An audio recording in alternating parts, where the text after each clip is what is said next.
बोरगाव मंजू येथून जवळच असलेल्या अन्वी ग्रामपंचायतच्या दुर्लक्षामुळे हरिलाल यादव यांच्या घरामध्ये पावसाचे पाणी शिरले। बहुतांश वेळा त्यांनी ग्रामपंचायतला सूचित केले व निवेदन दिले, तरीही ग्रामपंचायतने कुठल्याच प्रकारची दखल घेतली नाही व त्यांच्या घरात पाणी शिरल्याने त्यांच्या परिवाराचे राहणे कठीण झाले। त्यांच्या वस्तू सुद्धा पावसामुळे निकाम्या झाल्या। त्यांचे महत्त्वाचे कागदपत्र सुद्धा पाण्यामध्ये बुडाले। प्रशासनाने याची दखल घ्यावी।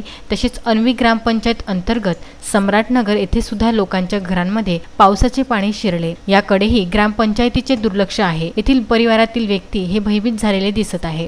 ग्रामपंचायतला सूचित केले तर ग्रामपंचायतचे यावर उत्तर असे येते की आमच्याकडे निधी नाही, ग्रामपंचायतमध्ये पैसा नाही। तर मग या गोरगरिबांचे काय होणार? त्यांची राहण्याची व्यवस्था, त्यांची झोपण्याची व्यवस्था कोण करणार असा प्रश्न त्यांना पडला। तरी प्रशासनाला विनंती आहे की यांच्या समस्येचे निराकरण करावे अशी मागणी हिरालाल यादव यांनी केली आहे।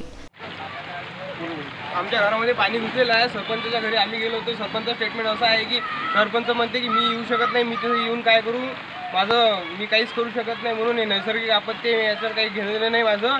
आणि त्याला आम्ही खूप दिवस अगोदर सांगितलं होतं की इथून पाईप टाका लागते। तो म्हणते की आमच्या ग्रामपंचायतमध्ये कशा प्रकारचा निधी नाही आहे, सध्या पैसा नाही आहे, आणि असं म्हणून सरपंचाने आम्हाला तिथून हाकलून दिलं आणि आता काहीच कारवाई करत नाही। आमच्या घरामध्ये इथे पाणी घुसलेलं आहे। संतोष गवाई, विदर्भ न्यूज, बोरगाव मंजू।